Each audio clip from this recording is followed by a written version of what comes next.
Hello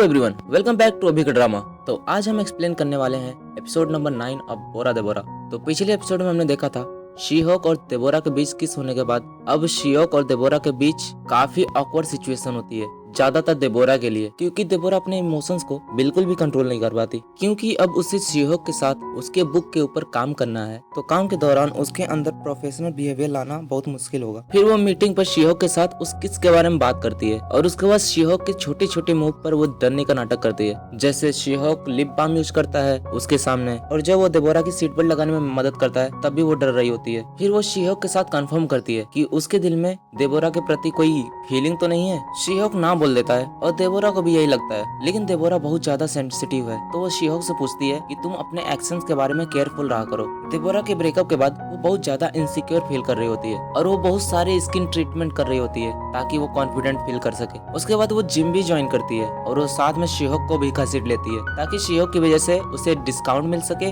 और शी-होक उसे motivate भी कर सके। देबोरा के इतने सारे पागलपन बिहेवियर को हैंडल करने के लिए शी-होक के पास काफी पेशेंस होता है, लेकिन देबोरा ये समझती भी नहीं और उसकी वैल्यू भी नहीं करती। और दूसरी तरफ हम देखते हैं कि देबोरा की बहन एक ऐसे इंसान से मिल चुकी है जो उसकी बहुत ज्यादा केयर करता है और साथ ही साथ वो उसे समझती भी है। बोमी अपनी बड़ी बहन से इमेच्योर तो लगती है, लेकिन इस रिलेशनशिप में वो उससे ज्यादा अंडरस्टैंडिंग लगती है। और अब तीनों शी-होक, देबोरा और उसकी दोस्त जिम जाते हैं। देबोरा की तो शी-होक को काफी लंबे समय से जान रही होती है, तो उसे पता होता है कि शी-होक के लाइफ में क्या चल रहा होता है। और जब देबोरा की दोस्त उसको बताती है कि शी-होक अपने इमोशंस को यूज कर वर्कआउट कर रहा होता है, तो इससे वो ऑफेंड हो जाती है। उसको लगता है शी-होक उसको नीचे देख रहा होता है और ऐसे प्रिटेंड कर रहा होता है जैसे वो उसे पसंद करता है, लेकिन जबकि रियल में वो उसे हेट कर रहा होता है। वो शी-होक के लिए काफी गलत वर्ड्स यूज कर लेती है, जैसे कि शी-होक को बहुत आसानी से सीड्यूस किया जा सकता है। और शी-होक ये सब सुनकर बहुत ज्यादा ऑफेंड हो जाता है और वो बहुत उदास होता है और वो देबोरा के ऊपर इस बार सच में गुस्सा होता है। वो उसकी तरफ देखता भी नहीं। अब देबोरा उससे अकेले में भी बात करती है, लेकिन इस बार उसकी माफी का कोई असर नहीं होता उसके ऊपर। अब देबोरा शी-होक के साथ कुछ इश्यूज फेस कर रही होती है और उसकी दोस्त का हस्बैंड का और उसकी दोस्त का आपस में कुछ कॉन्फ्लिक्ट्स चल रहे होते हैं। और सुजिन जो मैगजीन कंपनी की मालिक होती है, वो सैंगजिन के साथ डिवोर्स को अभी तक नहीं भुला पाई है और अब ये तीनों लड़कियां क्लबिंग करने का डिसाइड करती हैं। और जब ये क्लब में जा रही होती हैं, तभी वहाँ बोमी जिन्हो के साथ डेट पे जाने का सोच रही होती है, लेकिन ये तीनों बोमी को भी घसीट लेते हैं। और क्लब में जब ये तीनों एंजॉय कर रही होती हैं, थोड़ा यंग दिखने की कोशिश कर रही होती हैं, तब वो बोमी अपने बॉयफ्रेंड को टेक्स्ट कर रही होती है। वो अपने बॉयफ्रेंड को अपडेट दे रही होती है कि कुछ आदमी उसकी बहनों के साथ फ्लर्ट कर रहे हैं, और ये बात जिन्हो को बहुत ज्यादा गुस्सा और जेलस दिलाता है। और इसी दौरान सैंगजिन और शी-होक भी सेम क्लब गए होते हैं रिलैक्स करने के लिए, और ये शायद उनके लिए बहुत बड़ा बैड लक था कि सैंगजिन को देबोरा देख लेती है और देबोरा अपनी सारी दोस्तों और बहनों के साथ उसके पास आती है और देबोरा अपनी सारी दोस्तों और बहनों के साथ उसको ज्वाइन करती हैं। देबोरा को ये बिल्कुल भी पता नहीं है कि सुजिन सैंगजिन की एक्स वाइफ है, और शी-होक भी उसकी एक्स वाइफ को देख के थोड़ा शॉक हो जाता है। तो इसी के साथ एपिसोड नंबर 9 खत्म होता है। तो मिलते हैं एपिसोड नंबर 10 में, तब तक लिए इंतजार करिएगा अभी का ड्रामा का। तो प्लीज चैनल को सब्सक्राइब कर दीजिए और बेल नोटिफिकेशन प्रेस करना मत भूलना। Thank you.